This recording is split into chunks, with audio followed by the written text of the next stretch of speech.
ओम श्री परमात्मने नमः। श्रीमन्महागणाधिपतये नमः। नारायणं नमस्कृत्य नरं चैव नरोत्तमं देवीं सरस्वतीं व्यासं ततो जयमुदीरयेत्। सच्चिदानन्दरूपाय विश्वोत्पत्त्यादिहेतवे तापत्रयविनाशाय श्रीकृष्णाय वयं नमः। जय सिया राम, जय श्री कृष्ण। समस्त भागवत प्रेमी जनों के चरणों में बारंबार वंदन प्रणाम। श्रीमद् भागवत यात्रा का आज चतुर्थ स्कंद का 9वां अध्याय श्रवण करने का हमारा दिवस है। चतुर्थ स्कंद में सती चरित्र की जो बड़ी अद्भुत कथा थी उसकी पिछले भागों में हम लोगों ने चर्चा करी, और इससे पिछले रविवार आपने 8वां अध्याय जो श्रवण किया होगा उसमें ध्रुव जी का पावन चरित्र हम लोग श्रवण किए थे। और वहाँ तक की चर्चा थी कि ध्रुव जी महाराज ने कैसे वह दिव्य भव्य साधना करी, जिसमें पहले 3 दिन तक भूखे रहे, फिर 3 दिन में एक बार कुछ प्रसादी पाए, भोजन लिए, जिसमें भी भोजन क्या था, तृण पर्ण आदि सब पाए थे। फिर 6 दिनों में, फिर 9 दिनों में, फिर 12 दिनों में, ऐसे उन्होंने अपने 5 मास की साधना को पूर्ण किया। अब 9वें अध्याय में, 9वें अध्याय में आगे श्री ध्रुव जी महाराज जो भगवत प्राप्ति करते हैं और वर प्राप्त करते हैं भगवान से, उस लीला की जो है आगे चर्चा है। तो अभी आओ सब सावधानी पूर्वक, मनन पूर्वक पुनः एक बार कथा में प्रवेश करते हैं। श्री परमात्मने नमः। श्रीमन्महागणाधिपतये नमः। श्रीमद्भागवतं चतुर्थ स्कंध अथ 9मोऽध्यायः। मैत्रेय उवाच त एवमुत्सन्न भया उरुक्रमे कृतावनामाः प्रययुस्त्रिविष्टपं सहस्रशीर्षापि ततो गरुत्मता मधुर्वनं भृत्य दिदृक्षया गतः। श्री मैत्रेय मुनि अब कह रहे हैं, मैत्रेय उवाच, हे विदुर जी महाराज, भगवान के इस प्रकार जो है आश्वासन देने से देवताओं का भय जाता रहा। पिछले अध्याय में भगवान ने जब 8वें अध्याय का विश्राम हुआ तो वहाँ भगवान समस्त देवताओं को ये कह रहे थे कि अब आप निर्भय होके अपने स्वर्ग को जाओ, क्योंकि मैं जा रहा हूँ ध्रुव को वर देने। ध्रुव के तपस्या से प्रसन्न होकर के मैं उसको वर देने जाऊँगा, तो आप सब निर्भय हो जाओ।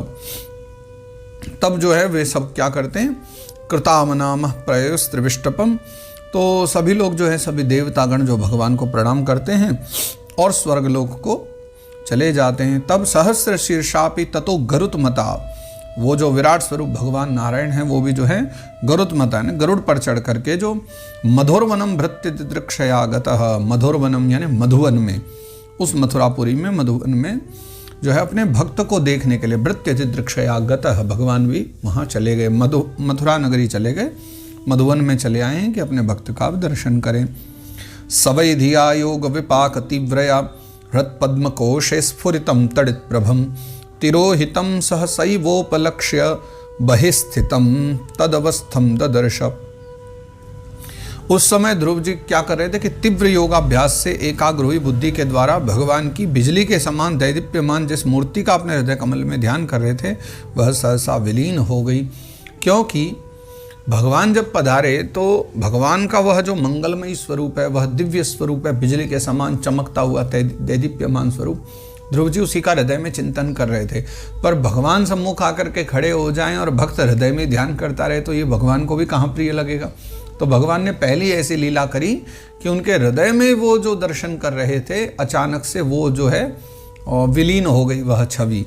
तो वो थोड़े हड़बड़ा गए, और उन्होंने क्या किया कि वो हड़बड़ा करके, घबरा करके उन्होंने उसी समय जो है ना, उसी क्षण जो है उन्होंने नेत्र खोल दिए, और सहसैवोपलक्ष्य, जैसे उन्होंने नेत्र खोले तो देखा कि जिस रूप को वो धारण किए हुए थे, बहिस्थितम तदवस्थम ददर्श, वही स्वरूप जो अपने वो हृदय में ध्यान कर रहे थे ध्रुव जी महाराज, भगवान का वही स्वरूप जो है उनके बिल्कुल सामने प्रत्यक्ष रूप में वहाँ पर खड़ा हुआ है। तद्दर्शनेनागत साध्वशः क्षिता ववन्दतांगं विनमय्य दंडवत् दृग्भ्यां प्रपश्यन् प्रपिबन् निवर्भक चुम्बवन् निवास्येन भुजैरिवाश्लिषन्। प्रभु का दर्शन पा करके ध्रुव जी महाराज को जो है बहुत कौतूहल हुआ। कौतूहल इसलिए कि क्या सच में मेरी साधना पूर्ण हो गई, क्या सच में मैंने कोई इतना कठोर तप कर दिया कि भगवान मुझ पर प्रसन्न होकर के चले आए। उन्हें स्वयं पर विश्वास ही नहीं हो रहा है ध्रुव जी महाराज को कि सच में मैंने कुछ ऐसा भी कर दिया है। तब जो है ना वो बड़े प्रेम में अधीर हो गए और तब उन्होंने क्या किया, ववंदतांगम विनमय्य दंडवत, बड़े विनीत भाव से, बड़े मतलब दीनहीन भाव ना लेकर के, और ववंदतांगम दंडवत, दंडवत प्रणाम करते हुए वो जो है लौट करके उन्होंने भगवान को प्रणाम किया। और दृग्भ्याम प्रपश्यन प्रपिबन निवार्भक, अर्भक यानी वह जो बालक है, तो इस प्रकार प्रेम भरी दृष्टि से उनकी ओर देखने लगे, यानी भगवान को देखने लगे, मानो नेत्रों से उन्हें पी जाएंगे, मानो भगवान को पी ही लेंगे, ऐसे उनको देखने लगे। और चुंबन निवास्य न भुजैर्वाश्लेषण, और मानो जो है मुख से चूम लेंगे, यानी मान लो भगवान मिल जाएं तो उन्हें चूम लें, दिख जाएं तो उनको पी जाएं नेत्रों से ही, और भुजाओं में मानो उनको कस लेंगे, ऐसा जो है उनके मन में भाव आ गया। भुजैर्वाश्लेषण, ऐसा जो है उनको लगने लगा। सतम विवक्षन्तम तद्विदम हरिर ज्ञात्वास्य सर्वस्य च हृदयवस्थितः कृतांजलिं ब्रह्ममयेन कंबुना पस्पर्श बालम कृपया कपूले। वे हाथ जोड़े भगवान के सामने खड़े हुए थे, है ना, कृतांजलिम ब्रह्ममयेन कंबुना, हाथ जोड़े प्रभु के सामने खड़े थे और उनकी स्तुति करना चाहते थे। मतलब इच्छा तो थी उनकी कि जो है मैं स्तुति करूं भगवान की, पर 5 वर्ष के ही तो बालक हैं। ध्रुव जी महाराज को ये समझ नहीं आ रहा कि स्तुति करनी कैसे है, स्तुति करते कैसे हैं भगवान की, किस प्रकार करें, समझ नहीं पा रहे थे। तब क्या हुआ कि ज्ञात्वास्य सर्वस्य च हृदयवस्थित, अब हृदय में रहने वाले जो भगवान हैं वो ध्रुव के मन की बात को समझ गए। और तब उन्होंने क्या किया, पस्पर्श बालम कृपया कपोले, उनका जो स्वयं वेदमय शंख है, भगवान का शंख जब बजता है तो उससे वेद मंत्र निकलते हैं, तो वो वह वेदमय जो शंख है जिसमें सब ज्ञान प्रस्फुटित होता है, उसी शंख को उन्होंने जो है ध्रुव जी के गालों से छुआ दिया। और जैसे ही छुआया फिर क्या होता है, सवै तदैव प्रतिपादितां गिरं दैवीं परिज्ञात परात्म निर्णयः तम भक्ति भावोभ्यगृणाद सत्वरम परिश्रुतोरुश्रवसं ध्रुव क्षितिः।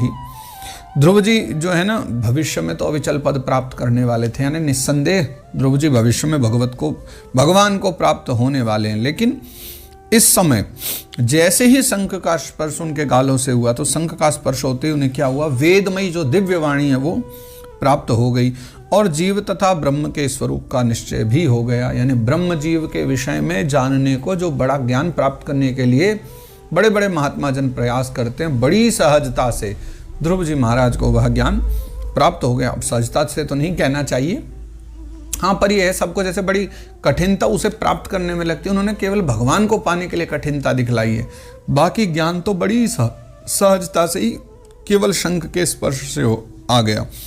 और वे अत्यंत भक्तिभाव से फिर बड़े धैर्यपूर्वक विश्वविख्यात कीर्तिमान जो भगवान श्री हरि हैं उनकी अब जो वो है स्तुति करने लगे। अब जो है ध्रुव जी प्रार्थना कर रहे हैं भगवान की।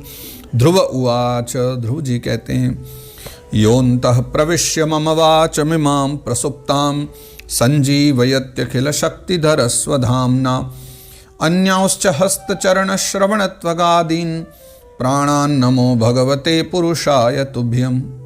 ध्रुव जी महाराज कह रहे हैं, हे प्रभु आप सर्वशक्तिमान हैं, आप ही मेरे अंतःकरण में प्रवेश करके अपने तेज से मेरी सोई हुई वाणी को सजीव करते हैं। मेरी वाणी में कोई सामर्थ्य नहीं है, अपितु आप मेरे भीतर प्रवेश कर गए हो शंख के बहाने, और तब आप ही ने मेरी वाणी को जो है ना सजीव कर दिया है, जिससे वो आपकी प्रार्थना कर पाए। हाथ, पैर, कान, त्वचा आदि जितनी भी इंद्रियां हैं, प्राण आदि को भी जो चेतना देते हैं, चेतनता देते हैं, वो आप ही हो। तो मैं आप अंतर्यामी भगवान को प्रणाम करता हूँ, क्योंकि आप ही अंतर्यामी हो, आप ही हम सबके भीतर निवास करते हो। एकस्त्वमेव भगवन्निदमात्मशक्त्या मायाख्योरुगुणया महदाद्यशेषं सृष्ट्वानुविश्यपुरुषस्तदसद्गुणेषु नानेव दारुषु विभावशु वद विभासि। हे भगवन, एकस्त्वमेव, आप एक ही हैं, परंतु भगवन्निदमात्मशक्त्या, आप अपनी अनंत गुणमयी किससे, माया, माया शक्ति से जो है ना इस महद आदि संपूर्ण प्रपंच को रच करके अंतर्यामी रूप से उसमें प्रवेश कर जाया करते हैं। फिर उसके इंद्रियादि जो असद गुणों में उनके अधिष्ठात्री देवताओं के रूप में स्थित होकर अनेक रूप से भासते हैं। यानी प्रत्येक इंद्रियों में इंद्रियादि जो ये असद गुण हैं उनके जो एक एक अधिष्ठात्री देवता हैं, जिनकी चर्चा पहले भागवत जी में आ चुकी है, पिछले भागों में हम कर चुके हैं बड़े विस्तार से। तो उन्हीं देवताओं के रूप में भी आप ही स्थित होते हो और अनेक रूपों में भासते हो। यानी कहीं मित्रा वरुण के रूप में, कहीं भग के रूप में, कहीं वरुण के रूप में, कहीं यम के रूप में, कहीं जो है धर्म के रूप में, वो भी आप ही का रूप है। कैसे? नानेव दारुषु विभा वशुवद विभासी। कैसे? जैसे तरह तरह की लकड़ियों में प्रकट हुई आग अपनी उपाधियों के अनुसार भिन्न भिन्न रूपों में भासती है। जैसे अग्नि एक ही है, पर वो जो अग्नि है वो विविध विविध स्थानों पर अलग अलग रूपों में प्रकट होकर के अलग अलग रूपों में ही भासती है। यानी लकड़ी से जलने वाली जो अग्नि है उसका थोड़ा प्रभाव अलग होता है। प्रभाव मतलब काम सबका ही जलाने का है, पर आप देखोगे थोड़ा सा दर्शन करो तो फर्क मिलेगा आपको। लकड़ियों वाली अग्नि में, कंडा वाली अग्नि में, चूल्हा पे जो सिलेंडर वाली LPG गैस है उसकी जो अग्नि है, ब्यूटेन गैस है उसकी जो अग्नि है, इन सब अग्नियों में थोड़ा सा प्रभाव दिखता है, पर मूलतः अग्नि तो एक ही है ना। इसलिए चाहे कोई भी देवता का रूप धारण करो उसमें आप भासते हो, ये तो अनुभव होता है कि मूल तत्व आप ही हो। तो मैं आपको प्रणाम करता हूं कि आप ऐसे ही अग्नि की भांति सब में विराजते हो। त्वदत्तया वयुनयेदमचष्ट विश्वं सुप्त प्रबुद्ध इव नाथ भवत् प्रपन्नः तस्यापवर्ग्य शरणं तव पादमूलं विस्मर्यते कृतविदा कथमार्तबन्धो। हे नाथ, सृष्टि के आरंभ में ब्रह्मा जी ने भी आपकी शरण लेकर आपके दिए हुए ज्ञान के प्रभाव से इस जगत को सोकर उठे हुए पुरुष के समान देखा था। जैसे कोई व्यक्ति अचानक सो करके उठे और सब देखे अजीब से, तब समझ में आता है मैं सो रहा था कब से, अब मैं वास्तविक दुनिया में आया हूँ। तो आपने जब ब्रह्मा जी को ज्ञान दिया तब ब्रह्मा जी को भी संसार देखने में ऐसा ही लगा मानो मैं अब सो करके उठाऊं। वो सोए नहीं थे, लेकिन माया ने एक तरह से उनको सुलाया हुआ था। तो जब आपके द्वारा उनको ज्ञान मिला तब उन्होंने वास्तविक जगत को देखा, वास्तविक उसके सत्य को उन्होंने जाना, पहचाना। तो हे दीनबंधु, उन्हीं आपके चरण तल का मुक्त पुरुष भी आश्रय लेते हैं, आपके चरणाश्रय को सब पाते हैं। कोई भी कृतज्ञ पुरुष उन्हें कैसे भूल सकता है। विस्मर्यते कृतविदा कथमार्थ बंधो, कौन है जो उन चरण कमलों को भूल जाएगा। इसलिए मैं आपको प्रणाम करता हूं। नूनम विमुष्टमतयस्तव माययाते ये त्वां भवाप्य विमोक्षण मन्य हेतो अर्चन्ति कल्पकतरुं कुणपोपभोग्य मिच्छन्ति यत्स्पर्शजं निरये पिंडणाम। हे प्रभु, इन शवतुल्य शरीरों के द्वारा भोगा जाने वाला इंद्रिय और विषयों के संसर्ग से उत्पन्न सुख तो मनुष्य को नरकों में भी मिल सकता है। यानी शवतुल्य का शरीर ही तो है, शव के समान नहीं है, बस भीतर आप प्राण रूप में बैठे हो, इसलिए ये मानव का कहलाया जा रहा है, स्त्री पुरुष कहलाया जा रहा है। एक बार आप निकले बाहर उसके बाद तो यह शव हो जाता है। तो विषयों के संसर्ग से जो उत्पन्न सुख होता है ये तो नरकों में भी मिल सकता है।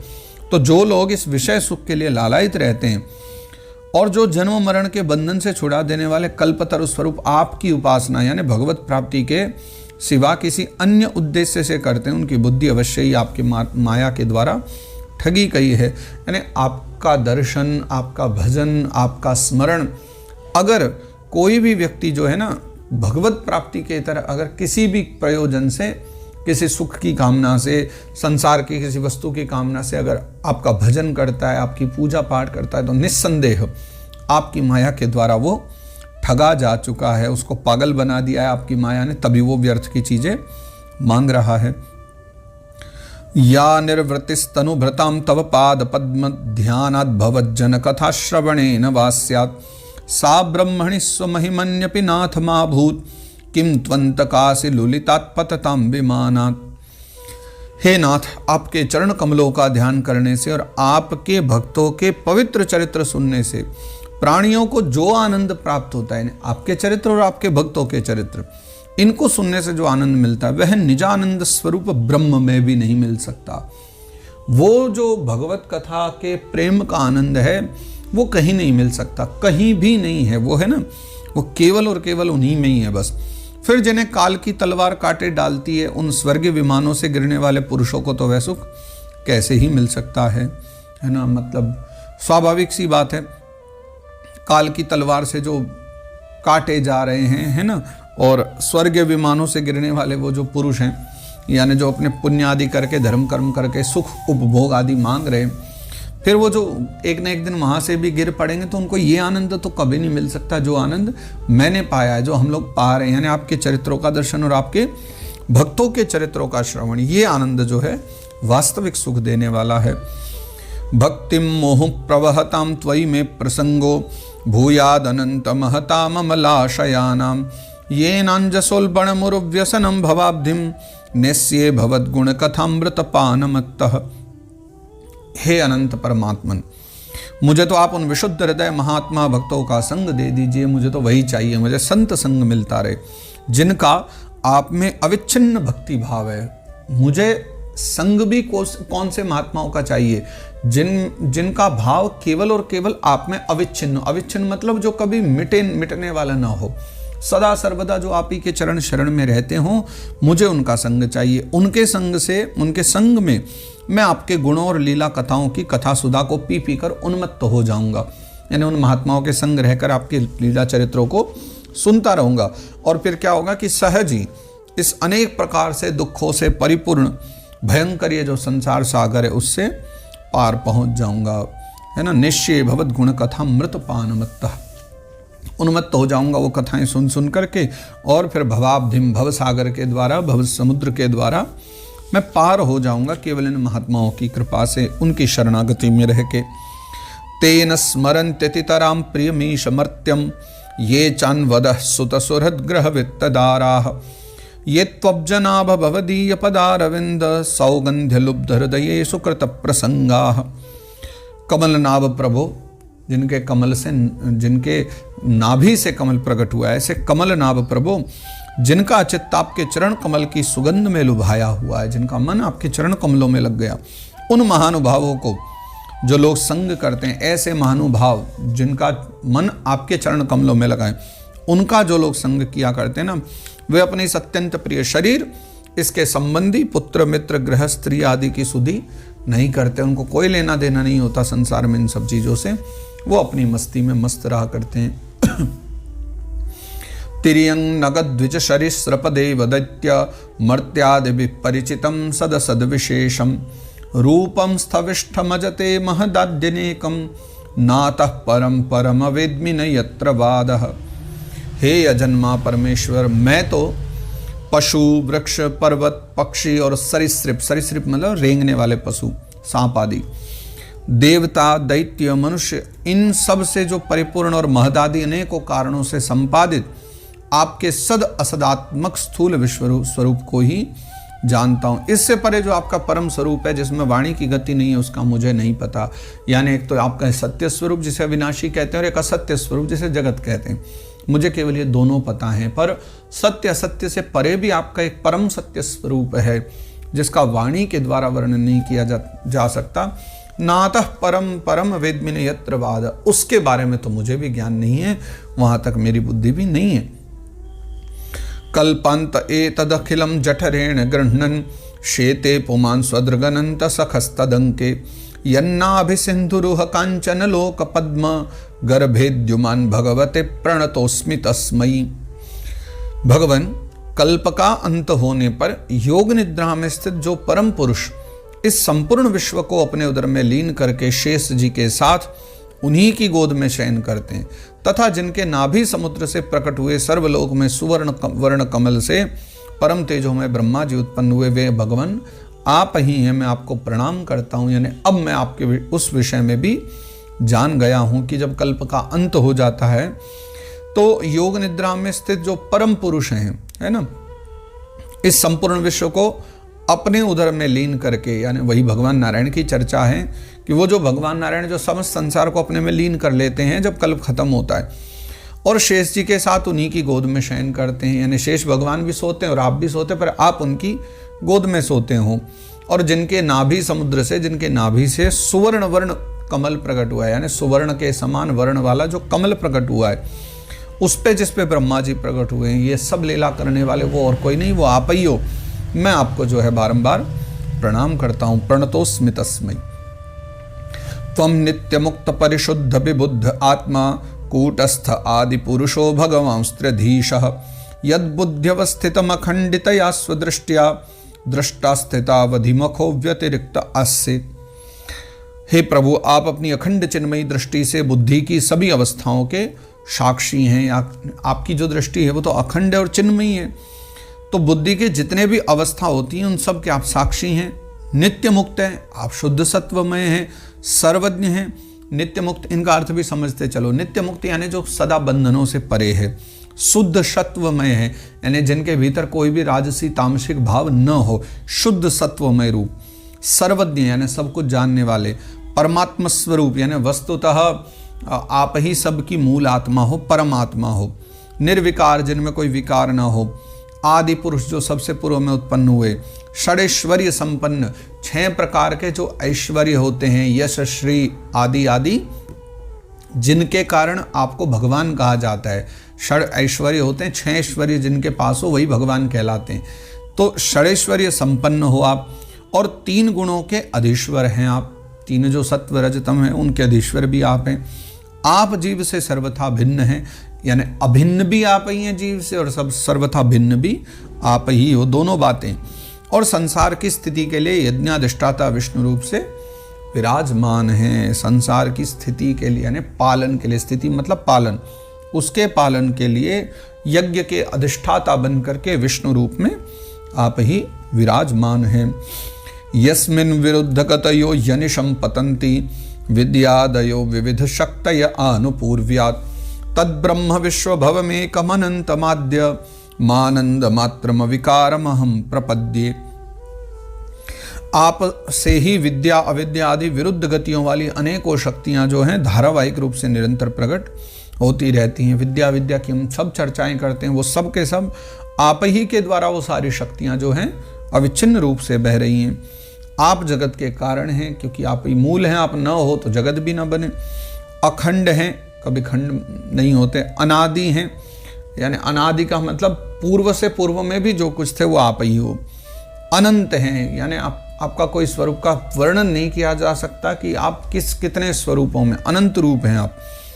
आनंदमय निर्विकार ब्रह्म स्वरूप हैं। आनंदमय हैं क्योंकि सदा आप, सुख और दुख से आपको कोई लेना देना नहीं, आप सदा एक भाव में रहते हैं, इसलिए आनंदमय आपका नाम है। और निर्विकारी क्योंकि आप निर्विकार हैं। और ब्रह्म स्वरूप यानी आप ही ब्रह्म हैं, तो इसलिए जो है अहम प्रपद्ये, मैं आपकी शरण में हूँ, मुझे अपनी शरण में लो। सत्याशिषो हि भगवंस्तव पाद पद्म मासिंश तथानुभजतः पुरुषार्थ मूर्ते अप्येव मर्य भगवान परिपाति दीनान वाश्रेव वत्सकम अनुग्रह कातरोस्मान। तो हे भगवान, आप परमानंद मूर्ति हैं। जो लोग ऐसा समझकर निष्काम भाव से आपका निरंतर भजन करते हैं, कैसा समझकर कि आप जो है परमानंद चिन्ह मूर्ति हैं, उनके लिए क्या है, राज्यादि भोगों की अपेक्षा आपके चरण कमलों की प्राप्ति ही भजन का सच्चा फल है। तो वो लोग ये बात समझ जाते हैं जिनको ये पता है ना कि आप परमानंद चिन्ह मूर्ति हो, उनके भजन करने का एकमात्र तात्पर्य यही रहता है कि आपकी प्राप्ति हो जाए। उनको संसार के समस्त सुख सुविधाएं, भौतिक वस्तुएं, भौगिक वस्तुएं, ये सब उनको बहुत तुच्छ लगने लगती है। वो आपके चरण कमलों की प्राप्ति को ही भजन का जो है फल मानते हैं। तो हे स्वामी, यद्यपि बात ऐसी ही है तो भी गौ जैसे अपने तुरंत के जन्मे हुए बछड़े को दूध पिलाती और व्याघ्रादि से बचाती रहती है, उसी प्रकार आप भी भक्तों पर कृपा करने के लिए निरंतर विकल रहने के कारण हम जैसे सकाम जीवों की भी कामना पूर्ण करके उनकी संसार भय से रक्षा करते हैं। कितना अच्छा उदाहरण दे दिया है। बोले जैसे गाय का बच्चा जब जन्म लेता है तो सभी प्रकार से गाय उसकी रक्षा करती है, व्याघ्रादि से, जीवों से उसको बचाती रहती है। तो आप भी अपने भक्तों की रक्षा करते हो। तो कहीं ऐसा ना हो कि कभी कभी भौगिक कामना के कारण ही व्यक्ति फंस जाता है। कभी कभी क्या होता है कि अगर जो वो कामना कर रहा है अगर उसको वो मिल जाए तो उसके बाद वो है ना फिर उसमें फंसता नहीं है। एक मैं छोटा सा उदाहरण देता हूँ।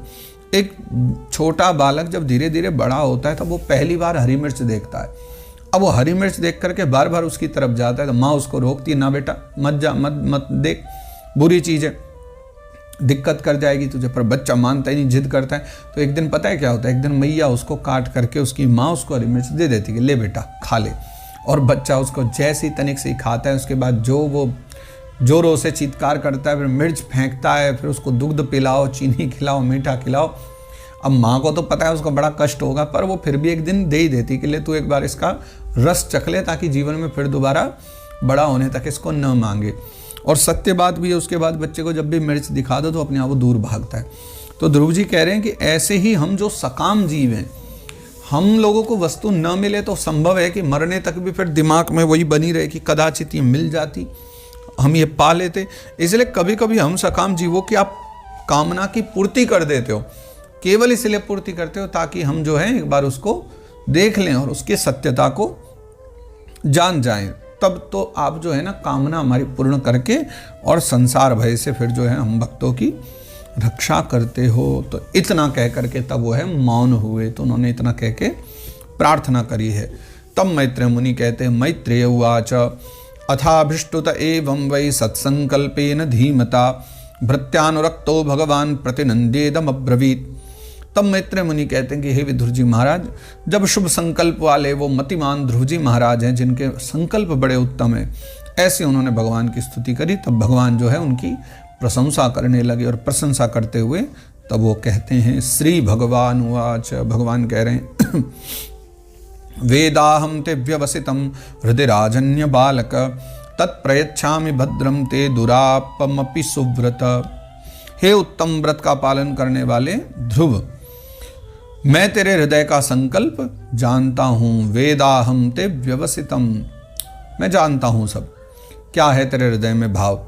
यद्यपि उस पद का प्राप्त होना बहुत कठिन है जो तू चाहता है ना, दुरापमपि सुव्रत, बहुत बहुत मुश्किल है उसका पाना, लेकिन तथापि तत्प्रयच्छामि भद्रम ते, तो भी हे ध्रुव मैं तुझे वह पद देता हूँ, तेरा कल्याण हो, जो तू चाहता है वो तेरी इच्छा पूर्ण हो। नान्यैरधिष्ठितं भद्र यद्भ्राजिष्णु ध्रुवक्षति यत्र ग्रहक्षताराणां ज्योतिषां चक्रमाहितम्। पुत्र ध्रुव, हे भद्र, जिस तेजोमय अविनाशी लोक को आज तक किसी ने प्राप्त नहीं किया, तेरे मन में तो वो पद तूने कहा था ना कि जो मेरे बाप दादा नहीं पहुंचे, मुझे तो वो वाला पद चाहिए, मैं उसी पद को दे रहा हूं तुझे। जिस तेजोमय अविनाशी लोक को आज तक किसी ने प्राप्त नहीं किया, मतलब जहां तक कोई पहुंचा नहीं, तुम्हारे बाप दादा भी नहीं पहुंचे, जिसके चारों ओर ग्रह नक्षत्र और तारागण रूपी ज्योतिष चक्र उसी प्रकार चक्कर काटता रहता है, यानी तारागण हुए, ज्योतिष चक्र हुए, जितने भी चक्रों की चर्चा आई हुई है ना, और ग्रह नक्षत्र आदि सब जो है चक्कर काटते रहते हैं। किस प्रकार से? जिस प्रकार मेढ़ी के चारों ओर दंवरी के बैल घूमते रहते हैं। कैसे? वो कटी हुई जो फसल है, धान गेहूं आदि, उसको कुचलने के लिए घुमाए जाने वाले बैल वो जिस खंबे में बांधे जाते हैं ना, उसको मेढ़ी कहा जाता है। तो जैसे मेढ़ी के चारों ओर वो दंवरी के बैल घूमते हैं, यानी उन धान आदि को कूटने के लिए, है ना, अवान्तर कल्प पर्यंत रहने वाले अन्य लोगों का नाश हो जाने पर भी जो स्थिर रहता है, यानी जितने भी कल्प पर्यंत, कल्प पूरा हो जाने पर भी जो सब कुछ नाश हो जाए, लेकिन वह जो स्थान है, वह जो धाम है, वो बना रहता है। और तारागण के सहित धर्म, अग्नि, कश्यप, शुक्र आदि नक्षत्र और सप्तर्षिगण जिसकी प्रदक्षिणा किया करते हैं, यानी सप्तर्षिगण भी सदा जिसकी परिक्रमा कर रहे हैं, शुक्र आदि नक्षत्र भी परिक्रमा कर रहे हैं, धर्म, अग्नि, कश्यप सब जिसकी परिक्रमा कर रहे हैं, ऐसा वह जो लोक है, और वह जो लोक है वह ध्रुव लोक मैं तुझे प्रदान करता हूँ। वो कह भी रहे हैं, मेढ्याम गो चक्रवत् स्नाश्नु स्थाश्नु परस्तात्कल्पवासिनां धर्मोग्नि कश्यप शुक्रो मुनयो ये वनौकशः चरन्ति दक्षिणीकृत्य भ्रमंतो यत् सतारकाः। तो भाई जिसके बड़े बड़े ऋषि मुनि कश्यप आदि भी, तारागण आदि भी जिसकी परिक्रमा कर रहे हैं, उसका नाम ही ध्रुवलोक है, क्योंकि वह ध्रुव रहता है, मिटता नहीं है। यानी अवान्तर कल्प आदि समाप्त होने के बाद भी जो बचा रहे, वह जो लोग ध्रुवलोक है, वो आज मैं तुझे प्रदान कर रहा हूँ, वो मैं तुझे देता हूँ। प्रस्थिते तु वनम पित्रा दत्वागाम धर्म संश्रयः 37 वर्ष साहस्रम रक्षिताव्या हतेन्द्रियः। तो यहां भी जब तेरे पिता तुझे राज सिंहासन दे करके वन चले जाएंगे, प्रस्थिते तु वनम पित्रा, पिताजी जब तुम्हारे वन चले जाएंगे तुम्हें राज्य दे देंगे, तब क्या होगा? 60 वर्ष सहस्रम, 60 मतलब हो गया 60 माने 6, 63 माने 30, तो 60 माने 36, और वो भी कितने? सहस्रम, 36,000 वर्ष तक। भगवान कह रहे हैं 60 वर्ष सहस्रम रक्षिताभ्यातेन्द्रिय। तो यानी वो तो ध्रुवलोक की तो बात बाद की है, वहां तो तू बाद में जाएगा। उससे पहले क्या होगा कि पिताजी जब तुझे राज सिंहासन दे देंगे पृथ्वी पे, तो तू पृथ्वी पे भी 36,000 वर्ष तक धर्म पूर्वक जो है पृथ्वी का पालन करेगा। 36,000 वर्ष तू राज करेगा। और रक्षिता व्याहतेन्द्रिय, तेरी इंद्रियों की शक्ति ज्यों की त्यों बनी रहेंगी। 36,000 वर्ष में भी तू मतलब जरा बुढ़ापे के कारण दुखी नहीं होगा, तेरी शक्ति जस की तस बनी रहेगी। ये मेरा वचन है, ये मेरा आशीर्वाद है। त्वद्भ्रातर्युत्तमे नष्टे मृगयायाम तो तन्मनाः अन्वेषन्ति वनम माता दावाग्निम सा प्रवेक्षति। आगे चल करके किसी समय तेरा जो भाई है जिसका नाम उत्तम है, यानी जो दूसरी माता का पुत्र है सुरुचि का, शिकार खेलता हुआ एक दिन मारा जाएगा। जब शिकार खेलने गया होगा तब वह मारा जाएगा। तब उसकी माता सुरुचि अन्वेषन्ति वनम माता दावाग्निम सा प्रवेक्षति, तब उसकी माता जो सुरुचि है वो अपने पुत्र उत्तम को पाने के लिए बिल्कुल प्रेम में पागल होकर के, पुत्र प्रेम में पागल होकर के उसे वन में खोजती हुई जाएगी। और क्या होगा कि दावानल में प्रवेश कर जाएगी। वन में जो आग लगी होगी उस दावानल में, जलती हुई अग्नि में जो है सुरुचि उत्तम की माता अग्नि में प्रवेश कर जाएगी। इष्ट्वा माम यज्ञ हृदयम यज्ञ पुष्कल दक्षिणैः भुक्त्वा चेहाशिषः सत्या अन्ते माम संस्मरिष्यसि। यज्ञ मेरी प्रिय मूर्ति है, जितनी मेरी मूर्तियां हैं मूर्तियों में मुझे यज्ञ प्रिय है। तू अनेकों बड़ी बड़ी दक्षिणाओं वाले यज्ञों के द्वारा मेरा यजन करेगा। ये भगवान एक तरह से भविष्य फल कह दे रहे हैं, कि एक प्रकार से आदेश भी दे रहे हैं कि तुझे करना क्या क्या है भविष्य में। 36,000 वर्ष का समय बीतेगा कैसे, उसमें तुझे क्या क्या करना है। तो तुझे बड़े बड़े दक्षिणा वाले जो है अनेक यज्ञ करने होंगे, तू करेगा उस समय। और तब जो है ना इस पृथ्वी पर उत्तम उत्तम भोग भोग कर अन्ते माम संस्मरिष्यसि, और अंत में तू मेरा ही स्मरण करेगा। ततो गंतासि मत्स्थानं सर्वलोक नमस्कृतम् उपरिष्टादृशिभ्यस्त्वं यतो नावर्तते गतः। इससे तू अंत में संपूर्ण लोकों के वंदनीय और सप्तर्षियों भी ऊपर मेरे निज धाम को जाएगा। यानी पूरे संसार के लिए जो स्थान पूजनीय है, सप्तर्षियों का जो स्थान है उससे भी जो ऊपर है मेरा धाम, तू वहां पहुंच जाएगा। और फिर वहां के बारे में तो कहा गया है कि यतो नावर्तते गतः, फिर वहां जाकर के कभी वापस आना नहीं होता। यद गत्वा न निवर्तन्ते तद्धाम परमम मम, भगवद गीता में भगवान कहते हैं जहां जाने के बाद व्यक्ति कभी वापस नहीं आता, वह मेरा धाम है। तब मैत्रेय मुनि आगे कह रहे, मैत्रेय उवाच इत्यर्चितः स भगवान् अतिदिश्यात्मनः पदम बालस्य पश्यतो धाम स्वमगाद् गरुडध्वजः।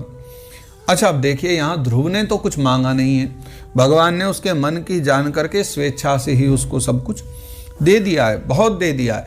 वो तो एक ही वस्तु चाहता था, पहले चाहता था कि मैं राजगादी पाऊं, फिर जब सोचा भगवान मिल ही गए हैं तो वो मांग लूं जो बाप दादाओं को नहीं मिला। पर भगवान ने आके उसको दोनों इच्छाएं पूरी कर दी कि इहलोक में भी मौज कर और फिर परलोक में भी आनंद कर। तो भगवान बालक ध्रुव से इस प्रकार जो है पूजित हो करके, कितने सहज है भगवान, उसने तो बस केवल थोड़ी सी प्रार्थना करी और भगवान ने इतना सब दे भी दिया। और फिर आगे भी लिख रहे हैं कि इस प्रकार उससे पूजित हो करके उसे अपना पद प्रदान कर दिया भगवान ने कि तू अंत में मेरे धाम आएगा। भगवान श्री गरुड़ध्वज उसको देखते देखते अपने लोक को चले गए। यानी ध्रुव को खूब सारे आशीर्वाद दे करके भगवान फिर जो है सीधा अपने वैकुंठ धाम को प्रस्थान करते हैं। सोपि संकल्पजम विष्णोः पाद सेवोपसादितम प्राप्य संकल्प निर्वाणम नाति प्रीतोभ्यगात् पुरम। तो प्रभु की चरण सेवा से संकल्पित वस्तु प्राप्त हो जाने के कारण, यानी जो जैसा वो चाहते थे, यद्यपि ध्रुव जी का संकल्प तो निवृत्त हो गया, यानी जो उनको चाहिए था, सांसारिक वस्तु भी चाहिए थी मिल गई, भगवत धाम चाहिए था वो भी मिल गया।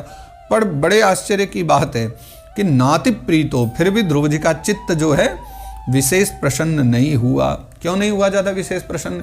वो कहते हैं जब भगवान मिल गए तो फिर सीधा मुझे वैकुंठ ही मिल जाना चाहिए था। कहाँ भगवान ने मुझे 36,000 वर्ष यहाँ संसार में फंसे रहने को आज्ञा दे दी। तो भी जो है फिर भगवत आज्ञा समझ के वो अपने नगर को लौट आए, भ्यगातपुरम। तब जो है श्री ध्रुव जी महाराज अपने नगर को वापस चले जाते हैं।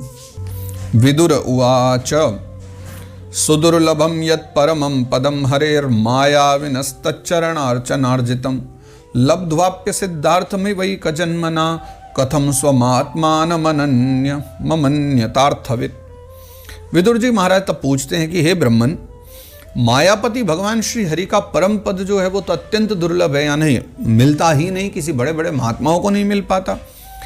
और मिलता भी जब है तो उनके चरण कमलों की उपासना से, यानी केवल भगवान ही दे सकते हैं और कोई नहीं दे सकता। ध्रुव जी भी जो है सार का पूर्ण विवेक रखते हैं। ध्रुव जी को तो पता है सार क्या है, असार क्या है संसार में।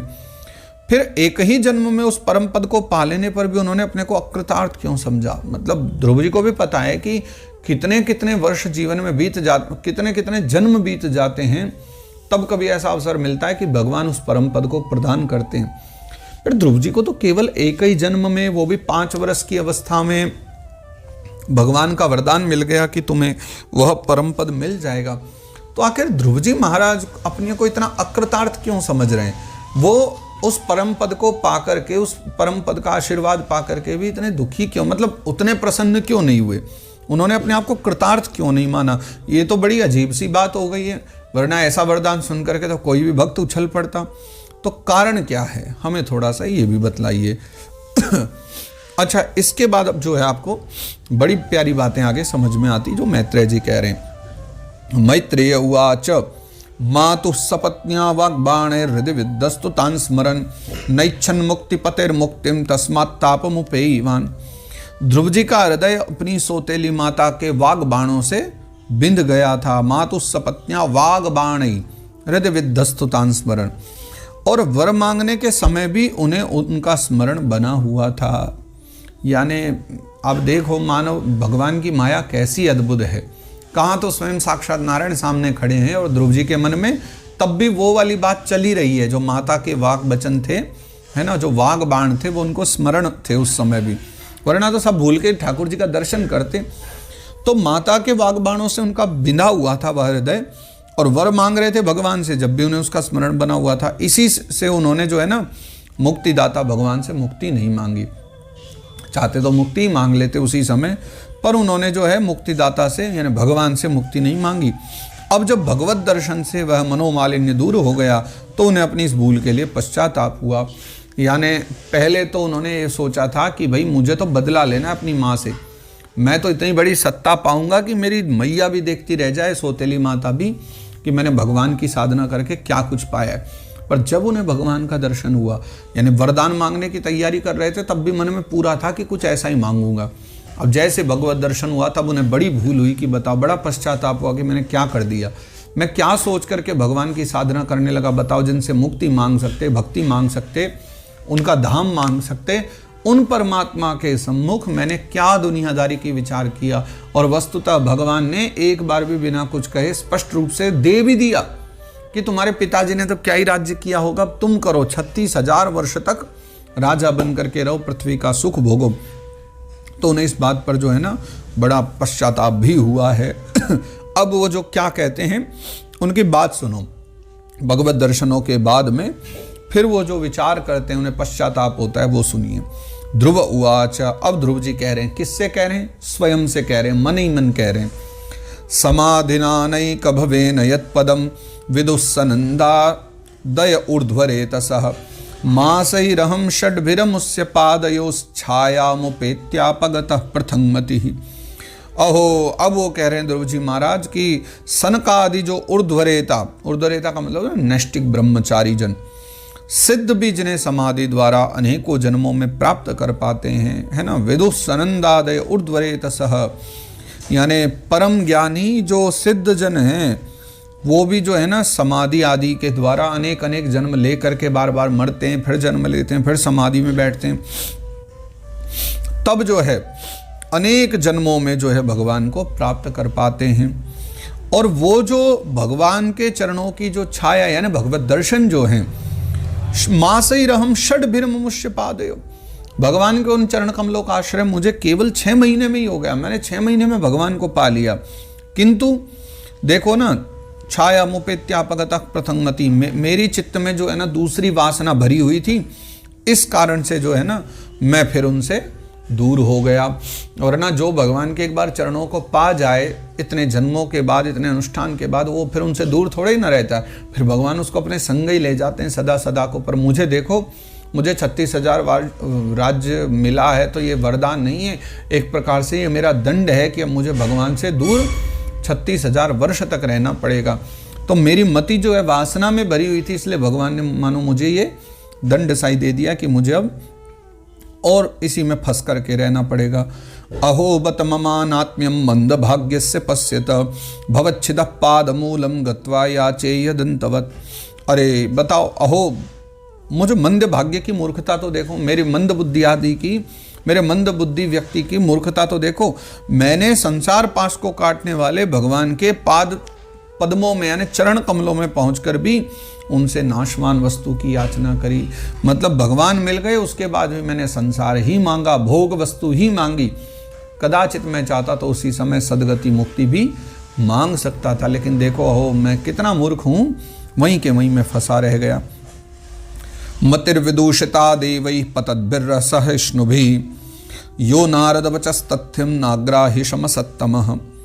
देवताओं को स्वर्ग भोग के पश्चात फिर नीचे गिरना पड़ता है। कितना भी स्वर्ग भोग लें, देवता पुण्य खत्म होते क्षीणे पुण्य मर्त्यलोकम विशंति, फिर गिरना पड़ता है। इसलिए वे मेरी भगवत प्राप्ति रूप उच्च स्थिति को सहन नहीं कर सके। इसलिए जो है मुझे जब उच्च स्थिति मिली तो जो है देवता गण भी मेरी उस स्थिति को सहन नहीं कर पाए, ऐसा मुझे देख करके। और मानो उन्होंने ही, देवताओं ने मेरी बुद्धि को जो है नष्ट कर दिया है, मुझसे बदला लेने के लिए मेरी बुद्धि नष्ट कर दी। और तभी तो मुझ दुष्ट ने नारद जी की यथार्थ बात भी स्वीकार नहीं करी। नारद जी ने मुझे कितना समझाया था, गुरु जी ने मुझसे कहा था कि बेटा सांसारिक वस्तु, वासनामय वस्तु भगवान से मत मांगना, भगवान से तो सदगति मांगो, मुक्ति मांगो, भगवत प्राप्ति मांगो, अनुराग मांगो उनके चरणों में। लेकिन मैं मूर्ख व्यक्ति, मैं मंदबुद्धि, फिर वही मांग बैठा जो नहीं मांगना चाहिए था। दैवीं मायामुपाश्रित्य प्रसुप्तैव भिन्न दृक् तप्ये द्वितीयेऽप्यसति भ्रातृ भ्रातृभ्य हृद्रुजा। यद्यपि संसार में आत्मा के सिवा दूसरा कोई भी नहीं है, तथापि सोया हुआ मनुष्य जैसे स्वप्न में अपने ही कल्पना किए हुए व्याघ्रादि से डरता है। यानी स्वप्न में अगर व्यक्ति सो रहा है और किसी शेर से डर जाए, व्याघ्र से डर जाए, बाघ से डर जाए, तो वस्तुतः वो बाघ भी उसी की कल्पना का भाग है, उसी के द्वारा पैदा हुआ है। उसी प्रकार मैंने भी भगवान की माया से मोहित होकर के भाई को ही शत्रु मान लिया। बताओ, मैं जो है अपने अपने उत्तम को ही जो है शत्रु मान बैठा।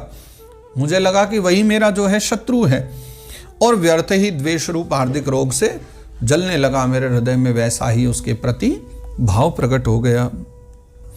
मयि तत्प्रार्थितं व्यर्थं चिकित्सेव गतायुषी प्रसाद्य जगदात्मानं तपसा दुष्प्रसादनं भवच्छिदमया चेहं भवं भाग्य विवर्जितः। जिन्हें प्रसन्न करना बहुत कठिन है ना भगवान को, उन्हीं विश्वात्मा भगवान श्री हरि को तपस्या द्वारा प्रसन्न करके मैंने जो कुछ मांगा, यानी प्रसन्न भी हो गए। अद्भुत बात देखो। और फिर मैंने उनसे जो कुछ मांगा वह सब बिल्कुल व्यर्थ है। ये जगत, ये संसार, ये सुख भोग, ये सब जो मैंने मांग लिया सब व्यर्थ है। ठीक उसी तरह जैसे गतायु पुरुष के लिए चिकित्सा व्यर्थ होती है। गतायु मतलब जिसकी आयु ही खत्म हो गई, अब जो मरने ही वाला है उस पर कितनी भी चिकित्सा करो, कितनी भी दवाई गोली करो, क्या लाभ है? वो तो मरने ही वाला है, उसकी आयु ही खत्म हो चुकी है। और तो मैं बड़ा भाग्यहीन हूँ। संसार बंधन का नाश करने वाले प्रभु से मैंने संसार ही मांगा। मैंने जो संसार बंधन का नाश करते हैं उनसे मैंने मांगा भी तो क्या मांगा?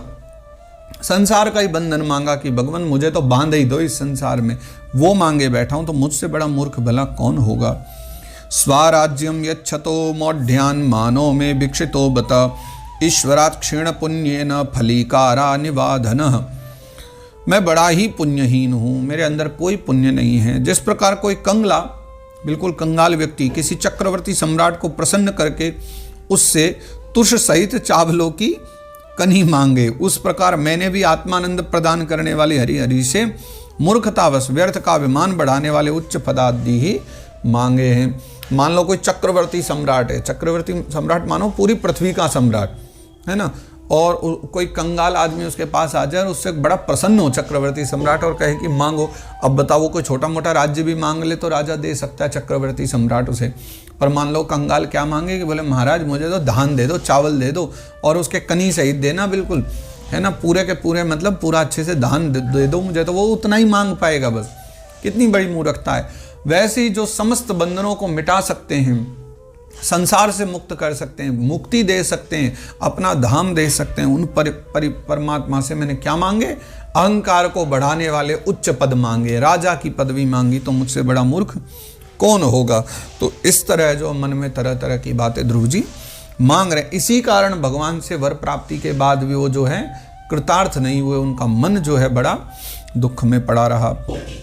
मैत्रेय उवाच, मैत्रेय मुनि कह रहे, न वै मुकुंदस्य पदारविंदयो रजोजुषस्तात भवादृशा जनाः वाञ्छन्ति तद्दास्यमृतेर्थमात्मनो यदृच्छया लब्धमनः समृद्धयः।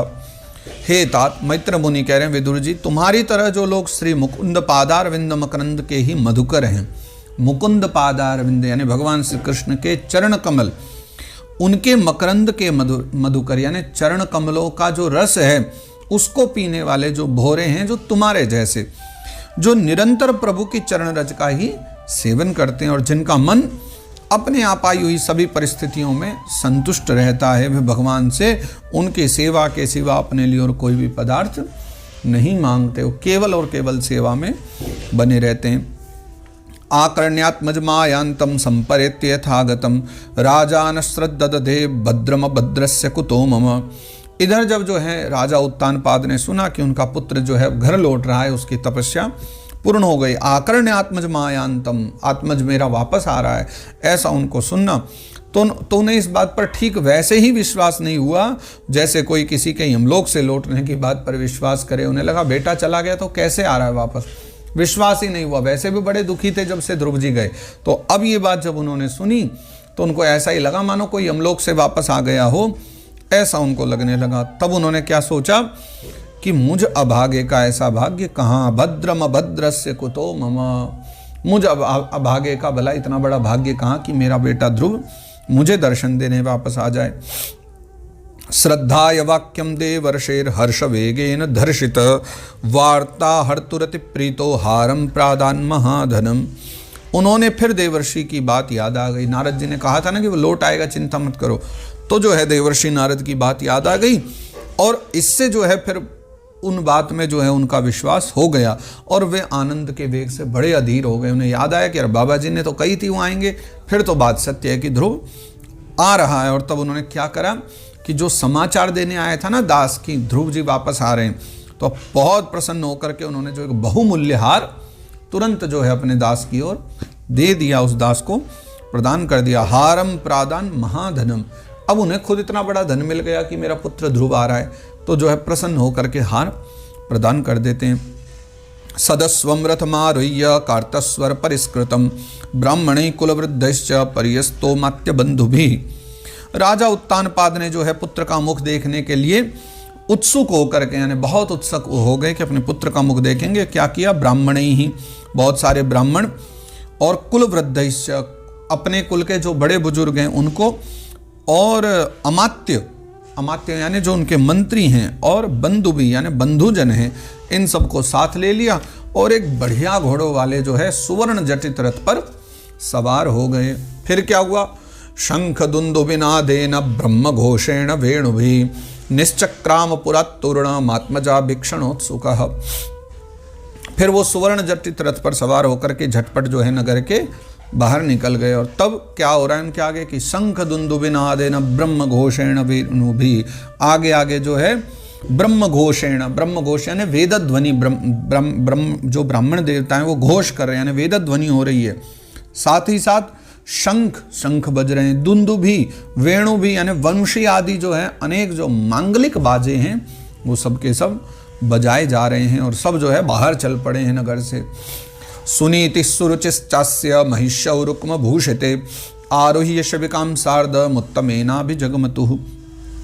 उनकी दोनों राज्ञियां जो सुनीति और सुरुचि हैं वो भी सुवर्ण में आभूषणों से विभूषित होकर के राजकुमार उत्तम के साथ पालकियों पर चढ़ करके चल रही थी। उत्तम आगे आगे रथ में बैठे थे और पीछे 2 शिबिका थी यानी पालकी थी जिनमें दोनों देवियां विराजमान थी। तम दृष्टवोपवनाभ्यास आयांतम तरसा रथात् अवरुह्य नृपस्तूर्ण मासाद्य प्रेम विवलः। ध्रुव जी उपवन के पास आ पहुंचे हैं यानी जो अपना नगर का उपवन है उसके निकट आ गए हैं। उन्हें देखते ही महाराज उत्तानपाद जो है तुरंत रथ से उतर पड़े, दौड़ पड़े यानी रथ से उतर के।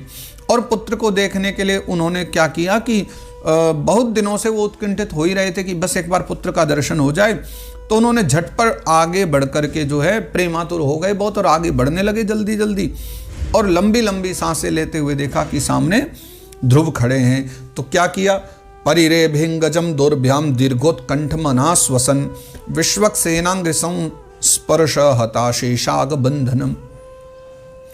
जो है अब वो ध्रुव को उन्होंने देखा तो दौड़ करके गए और ध्रुव को अपने भुजा पाश में भर लिया यानी हृदय से लगा लिया, भुजाओं में भर लिया। अब ये पहले के ध्रुव नहीं है, पहले जो ध्रुव थे ये वो वाले ध्रुव नहीं। क्यों? क्योंकि प्रभु के परम पुनीत जो पाद पद्म हैं, चरण कमल हैं, उनका स्पर्श होने से इनके समस्त पाप बंधन कट गए हैं। अब इनमें वो वाली भावना नहीं बची, अब इनका मन एकदम विशुद्ध है, परिपूर्ण है, भगवान के परम भक्त हो गए हैं। तो ऐसे ध्रुव जी को जो है पिता हृदय से लगा लेते हैं। अथा जिग्रन मुहुर्मूर्धनि शीतैर्नयन वारिभिः स्नापयामास तनयम जातोद्दाम मनोरथः। राजा उत्तानपाद की एक बहुत बड़ी कामना पूर्ण हो गई, चाहते थे कि पुत्र घर वापस आ जाए, वो हो गई। तो उन्होंने बार बार जो है पुत्र का सिर सूंघने लगे और आनंद और प्रेम के कारण निकलने वाले जो ठंडे ठंडे उनके आंसू हैं, उन आंसुओं से उन्होंने जो है उनको जो है नहला दिया। हमारे यहाँ कहते हैं ना कि शौक में आए हुए, क्रोध में आए हुए आंसू गर्म होते हैं, लेकिन प्रसन्नता में, आनंद में आए हुए आंसू ठंडे होते हैं। तो मानो उन्होंने ठंडे ठंडे आंसुओं से जो है अपने पुत्र को नहला दिया। स्नापयामास तनयम शीतर नयन वारी भी, ठंडा जल नेत्रों से बह रहा है और उसी से नहला देते हैं उनको। अभिवंद्य पितुः पादा वा शीर्भिश्चाभिमंत्रितः ननाम मातरौ शीर्ष्णा सत्कृतः सज्जनाग्रणी। तदनंतर सज्जनों में अग्रगण्य जो ध्रुव जी हैं, परम सज्जन हैं ध्रुव जी, पिता के चरणों में प्रणाम करते हैं, उनसे आशीर्वाद पाते हैं, फिर कुशल प्रश्न आदि करते हैं कि पिताजी आप ठीक तो हो, स्वास्थ्य तो उत्तम है आपका। फिर दोनों माताओं को जो जा करके वो प्रणाम करते हैं। सुरुचिस्तम समुत्थाप्य पादावनतमर्भकम परिष्वज्याह जीवेति बाष्प गदगदया गिरा। छोटी माता जो सुरुचि है, जिसके सब कहने पर, जिसके वाग बाणों से बिंद करके वो वन में गए थे, सुरुचि ने अपने चरणों पर झुके हुए जब बालक को देखा तो ध्रुव को उठा करके हृदय से लगा लिया और अश्रु गदगद वाणी से, यानी जिनके नेत्रों से अश्रु भी आ रहे हैं, गला रुंध गया और तब गदगद वाणी से उनके मुख से केवल इतना ही निकला कि जीवेति, यानी उन्होंने कहा चिरंजीवी हो, सदा आनंद करो, सदा बढ़ते रहो, ऐसा उन्होंने आशीर्वाद ध्रुव को दिया। यस्य प्रसन्नो भगवान गुणैर्मैत्र्यादिभिर्हरिः तस्मै नमन्ति भूतानि निम्नमाप इव स्वयं। तो जिस प्रकार जल स्वयं ही नीचे की ओर बहने लग जाता है, जिधर की ओर भी ढलान होगी जल उधर ही बहता है, उसी प्रकार मैत्री आदि गुणों के कारण जिस पर भगवान प्रसन्न हो जाते हैं उसके आगे सभी जीव झुक जाते हैं। ये सत्य है, भगवान जिस पर प्रसन्न हो संसार उसके आगे झुक जाता है, संसार उस पर प्रेम करने लग जाता है। उत्तमश्च ध्रुवश्चो भावन्योन्यम प्रेम विह्वलो असंग अंग संगादुत्पुलका वस्त्रौघम मुहुरुहतुः। इधर जो है उत्तम और ध्रुव दोनों ही प्रेम से विह्वल होकर के मिले, दोनों भाई बड़े प्रेम से मिलते हैं। एक दूसरे के अंगों का स्पर्श हुआ तो दोनों के ही शरीर में रोमांच आया कि दोनों भाई कितने दिन के बाद मिले हैं, और नेत्रों से बार बार जो है अश्रुओं की धारा बहने लगी। ये भाव केवल इसलिए प्रकट नहीं हो रहा इन सब के बीच में कि कई दिन में आए तो केवल 6 महीने बाद ही हैं। मुख्य बात ये थी कि किन किन विचारों में पढ़ करके ध्रुव जी घर से गए थे, कैसी परिस्थिति थी और आज कैसी परिस्थिति है। तो ये सब परिस्थितियों का खेल है कि अब सब रो रहे हैं, सबका जो है कंठ गदगद हो करके अश्रुपात कर रहा है, नेत्र अश्रुपात कर रहे हैं, ये भावना बदल गई अब सबकी। आगे वो कहते हैं सुनीतिरस्य जननी प्राणेभ्योऽपि प्रियम सुतम उपगुह्य जहावादिम तदंग स्पर्श निर्वृता। ध्रुव जी की जो माता हैं सुनीति, वो अपने प्राणों से भी प्यारे पुत्र को ध्रुव को गले लगा करके सारा संताप भूल गई। जो महाराज ने पूर्व में बातें कही, जो सोत ने कही, यानी जितने भी मन के भाव थे वो सब भूल गई, सब छोड़ दिया उसने। उसके सुकुमार अंगों के स्पर्श से उसे बड़ा आनंद हुआ। अपने पुत्र को बार बार हृदय लगा करके सुनीति को बहुत आनंद मिलने लगा। पयस्तनाभ्याम शुश्राव नेत्र जय सलिल शिवैः तदाभिषिच्यमानाभ्याम वीर वीर सुवो मुहुः।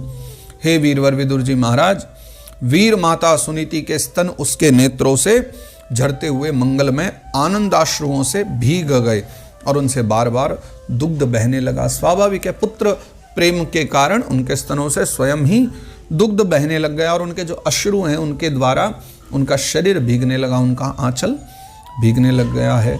ताम ससंशुरजना राज्ञिं दृष्ट्या ते पुत्र आर्तिहा प्रतिलब्धश्चिरम नष्टो रक्षिता मंडलम भुवः। उस समय जो पूर्वासी लोग हैं यानी नगर के लोग हैं, उनकी बड़ी प्रशंसा करते हुए कहने लगे कि महारानी जी, आपका लाल बहुत दिनों से खोया हुआ था, मानो ध्रुव जी कहीं खो गए थे और सौभाग्यवश वह जो अब लौट आया। और ये बात हम सभी को बड़ी प्रसन्न करने वाली, हम सबका दुख जो है इस बात से दूर हो गया है। बहुत दिनों तक जो है अब यह बालक भूमंडल की रक्षा करेगा। रक्षिता मंडलम भुवः, इसलिए अब आप प्रसन्न हो जाओ। अभ्यर्चितस्त्वया नूनम भगवान प्रणतार्तिहा यदनुध्यायिनो धीरा मृत्युम जिज्ञुः सुदुर्जयम। आपने अवश्य ही शरणागत भयभंजन हरि की उपासना की है। उनका निरंतर ध्यान करने वाले धीर पुरुष परम दुर्जय मृत्यु को भी जीत लेते हैं। मृत्यु को भी विजय पा लेते हैं जो भगवान का ध्यान करने वाले। तो निस्संदेह ध्रुव जी ने भी उन्हीं परमात्मा की साधना करी है, ध्यान किया है। लाल्यमानम जनेरेवम ध्रुवम सभ्रातरम नृपः आरोप्य करिणीं मृष्टस्तूयमानो विशतपुरम। विदुर जी महाराज, तो इस प्रकार जब सभी लोग ध्रुव के प्रति अपना अपना लाड़ प्यार प्रकट कर रहे हैं, सब कह रहे हैं कुछ न कुछ, उसी समय उनके भाई उत्तम के साथ हथनी पर चढ़ा करके जो महाराज उत्तानपाद ने बड़े हर्ष के साथ राजधानी में प्रवेश किया। यानी आगे हथनी पर ध्रुव जी को बिठा दिया, पीछे उत्तम को बिठा दिया और तब राज्य में प्रवेश करते हैं अपनी राजधानी में। और तब जो है सभी लोग राज्य के उनके भाग्य की यानी महाराज के भाग्य की बड़ी बड़ाई कर रहे हैं कि देखो इनके कितने सौभाग्य हैं। खोया हुआ पुत्र भी वापस चले आया, वो भी भगवत दर्शन करके आया है। तत्र तत्रोपसंक्लृप्तैर्लसन् मकर तोरणैः सवृन्दै कदलीस्तंभै पूगपोतैश्च तद्विधैः। नगर में जहाँ तहाँ जो है क्या हुआ कि मकर तोरणैः, मकर यानी मगरमच्छ के आकार के, मगर के आकार के सुंदर दरवाजे बनाए गए हैं। फल फूलों के गुच्छों के सहित जो है केले के खंबे, जिन पर जो है पूरे के पूरे फल लगे हुए हैं, केला लगे हुए हैं, ऐसे के जो है ना कदली स्तंभई केले के जो खंबे लगा दिए गए हैं। और उसके साथ पूंग पौतैश्च तद्विधैः, सुपारी के जो पौधे हैं वो भी वहाँ पर सजाए गए हैं। चूत पल्लववासस्रं मुक्तादाम विलंबिभिः उपस्कृतं प्रतिद्वारमपां कुंभैः सदीपकैः। साथ ही साथ द्वार पर जो है ना, द्वार पर यानी सभी द्वारों पर जो है दीपक के सहित जल के कलश रखे हुए, यानी जल के कलश और उनमें जो है दीपक सजाए गए हैं। और वो कैसे हैं कि आम के पत्ते, वस्त्र, पुष्पमाला और मोती की लड़ियां, इन सब से वो जो कलश हैं पूरे के पूरे सजा दिए गए हैं। प्राकारैर्गोपुरागारैः शातकुम्भपरिच्छदैः सर्वतोऽलङ्कृतं श्रीमद्विमानशिखरद्युभिः। जिन अनेकों परकोटों, फाटकों और महलों से नगरी सुशोभित थी, यानी जिस उस राज्य में कितने परकोटे थे, फाटक थे, है ना, महल थे, उनसे वो नगरी पूरी सुशोभित थी। लेकिन वो सब के सब जितने भी थे आज उन सबको सुवर्ण की सामग्रियों से सजा दिया गया। सुवर्ण की लड़ियां लगा दी गई हैं, उसमें तरह तरह के और सजाने की सामग्री लगाई। और उनके जो कंगूरे हैं, यानी महलों के जो कंगूरे हैं, विमानों के शिखरों के समान चमक रहे थे। यानी उनकी जो चोटियां हैं, कंगूरे हैं, वो सब जैसे विमान के शिखरों, इस तरह से उनको सजा दिया गया है। मृष्ट चत्वर रथ्याट्ट मार्गम चंदन चर्चितम लाजाक्षतैः पुष्पफलैस्तण्डुलैर्बलिभिर्युतम् नगर के जो चौक हैं, गलियां, अटारियां, सड़क, सबको जार बुआर करके साफ सफाई करके एकदम उन पे चंदन का छिड़काव कर दिया है ताकि सब जगह खुशबू आ रही है। जहाँ तहाँ जो है खील, चावल, लाजा क्षते यानी लाजा यानी खील और अक्षते यानी चावल, पुष्प फले तंडुलय फल फूल, जौ और जो मांगलिक जो उपहार हैं, सामग्रियाँ जो हैं, वो सब की सब वहाँ पर सजा दी गई। सब किस लिए? ध्रुव जी के स्वागत में किया गया है। ध्रुवाय पतिदृष्टाय तत्र तत्र पुरस्त्रियः सिद्धार्थाक्षतदद्यम्बु ध्रुवा पुष्प फलानि च। ध्रुव जी राजमार्ग से जा रहे थे। उस समय जहाँ तहाँ नगर की जो शीलवती सुंदरियाँ हैं उन्हें देखने को एकत्रित हो रही थी। यानी सब नगर के जितने भी जन हैं सब ध्रुव जी को देख रहे हैं। उन्होंने वात्सल्य भाव से उनको खूब शुभाशीष देते हुए, वैसे तो राजकुमार है ना, सब प्रणाम करते हैं उनको, लेकिन वात्सल्य भाव से छोटे से बालक ध्रुव जी को सब जो है खूब आशीर्वाद दे रहे हैं। और साथ ही क्या कर रहे हैं? उपजरु प्रयुंजाना वात्सल्यादाशिष सती शृण्वंस तद्वल्गु गीतानि प्राविशद भवनम पितुः। वात्सल्य भाव से उनको खूब आशीर्वाद देते हुए उनके ऊपर सफेद सरसों, चावल, दही, जल, दुर्वा, फल, फूल, इन सब की जो है वर्षा कर रहे हैं। तो इस प्रकार जो है ना, फिर वो गा भी रही हैं देवियां सब। तो उनके मनोहर गीत सुनते हुए जो ध्रुव जी महाराज हैं वो अपने पिता के महल में प्रवेश करते हैं। महामणिव्रातमये सतस्मिन् भवनोत्तमे लालितो नितराम पित्रान्य वसद्दिवि देववत्। वह जो श्रेष्ठ भवन है पिता का, महामूल्य मणियों की लड़ियों से सुसज्जित हो रखा था उस समय। उसमें अपने पिताजी के लाड़ प्यार का सुख भोगते हुए फिर वहाँ उसी प्रकार वैसे ही आनंद से ध्रुव जी रहने लग गए जैसे स्वर्ग में देवता रहा करते हैं। खूब आनंद पूर्वक उनका समय बीतने लगा। पयः फेन निभा शय्या दांता रुक्म परिच्छदाः आसनानि महारहाणि यत्र रौक्मा उपस्कराः। वहां दूध के फेन के समान एकदम सफेद और कोमल शैयाएं थी। हाथी दांत के बने हुए पलंग थे। सुनहरी जो है ना कामदार बिल्कुल पर्दे थे और बहुमूल्य आसन और बहुत सा सोने का सामान जो है वहां पर रखा हुआ था, यानी उन ध्रुव जी महाराज के उस भवन में। यत्र स्फटिक कुड्येषु महामारकतेषु च मणिप्रदीपा आभान्ति ललना रत्न संयुताः। उसकी जो स्फटिक और महामरकत मणि, जिसे वर्तमान भाषा में हम लोग पन्ना भी कहते हैं, तो महामरकत मणि की जो दीवारों में रत्नों की बनी हुई और जो स्त्री मूर्तियों पर रखे हुए मणिमय दीपक जगमगा रहे थे। यानी बहुत सारे मणियों की बनी हुई स्त्रियों की मूर्तियां भी हैं भवन में और जिनमें दीपक रखे हुए जगमगा रहे थे। स्वाभाविक रूप से किसी सामान्य भवन में तो खंबा बना दिया, उस पर दीपक जलता है। वहाँ मानो मणियों की स्त्रियों की मूर्ति बना दी जो हाथों में यूँ दीपक लेकर के खड़ी हैं और उनमें दीपक नित्य जलाए जाया करते हैं। उद्यानानि च रम्याणि विचित्रैरमरद्रुमैः कूजद विहंग मिथुनैर्गायन मत्तमधुव्रतैः। उस महल के चारों ओर अनेक जाति के जो दिव्य वृक्ष हैं उनसे सुशोभित उद्यान थे। विविध विविध प्रकार के जिनमें वृक्ष लगे हुए थे, जिनमें नर और मादा पक्षियों का कलरव और मतवाले भौरों का गुंजार सदा चलता रहता, क्योंकि पुष्प इतने लगे हुए थे उस उद्यान में कि भंवरों की तो भारी भीड़ बनी रहा करती थी। और फिर पशु पक्षी जो हैं सब वहाँ विचरण करते रहते थे। वाप्यो वैदुर्य सोपाना पद्मोत्पल कुमुदवती हंसकारंड वकुलैश्जुष्टाश्चक्रवशारसैः। उन बगीचों में वो जो बगीचे हैं उनमें वैदुर्य मणि, जैसे वर्तमान में हम लोग कहा करते हैं पुखराज, तो वैदुर्य मणि की जो है सीढ़ियों से सुशोभित बावलियाँ थी, यानी पानी भरे हुए सरोवर, छोटी सरोवर जिनको बावली कहते हैं, उनकी जो सीढ़ियाँ हैं वो सब पुखराज की बनी हुई थी, वैदुर्य मणि की, जिनमें लाल, नीले और सफ़ेद रंग के जो है कमल हर समय खिले ही रहते थे। और हंस, कारंडव, चकवा, सारस, ये जितने पक्षी हैं जल वाले, ये सब के सब जो है वहाँ जल में क्रीड़ा करते रहते हैं। उत्तान पादो राजर्षि प्रभावम तनयस्य तम श्रुत्वा दृष्ट्वाद्भुततमं प्रपेदे विस्मयं परम। राजर्षि जो उत्तानपाद है, देखिए अब तक वो राजा उत्तानपाद कहे जाते थे, पर यहाँ से अब उनको एक नया विशेषण मिल गया, राजर्षि उत्तानपाद, क्योंकि अब जो है ना ये उपाधि केवल मन के भावना के कारण मिल रही है। अब उनका मन जो है धीरे धीरे बदल रहा है और उनके मन की भावना बड़ी सुदृढ़ हो गई है। तो राजर्षि उत्तानपाद ने अपने पुत्र के प्रति, है ना, अपने पुत्र के जो अति अद्भुत प्रभाव की बात देवर्षि नारद से पहले ही सुन ली थी कि मेरा पुत्र कैसा है, अब उन्होंने जब उसको वैसा प्रत्यक्ष देखा तब जो है उन राजर्षि उत्तानपाद को बड़ा ही आश्चर्य हुआ कि अद्भुत, वास्तविकता में मेरा बालक जो है कितना अद्भुत है। वीक्ष्योढवयसं तं च प्रकृतीनां च सम्मतम् अनुरक्त प्रजम राजा ध्रुवम चक्रे भुवः पतिम। और ये देख करके कि भाई ध्रुव जो है अब तरुण अवस्था को प्राप्त हो गए हैं। वीक्ष्योढवयसं तं च, अब मेरा पुत्र जो है ना, जो है बड़ा हो गया है, यानी तरुण अवस्था को आ गया, वयस हो गया है।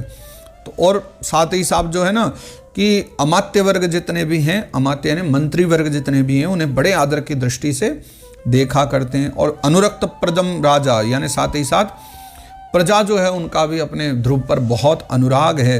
तो उन्होंने क्या किया, निखिल भूमंडल के राज्य पर अभिषिक्त कर दिया, यानी सीधा उन्होंने जो है उनको ध्रुव को राजा ही बना दिया। बोले आज से तुम अब जो है राजा हुए, और उनका अभिषेक करवा दिया।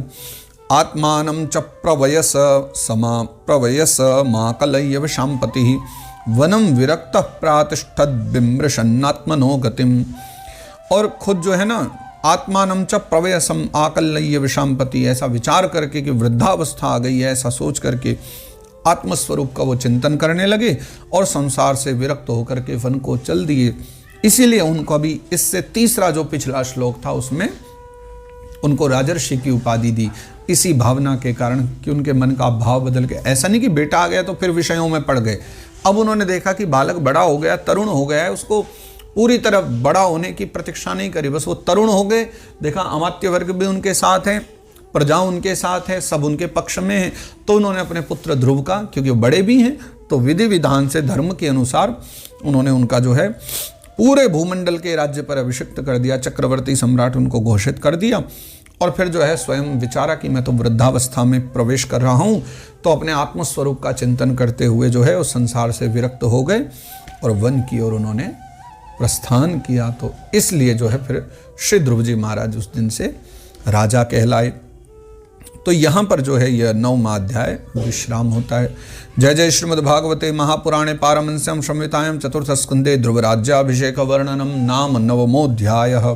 तो इस प्रकार श्रीमद्भागवत महापुराण इस परमहंस संहिता के चतुर्थ स्कंद में ध्रुव राज्य अभिषेक वर्णन नामक यह 9वां अध्याय गाया गया है। श्री कृष्णार्पणमस्तु, श्री कृष्णार्पणमस्तु, श्री कृष्णार्पणमस्तु। श्री गोवर्धननाथ की जय।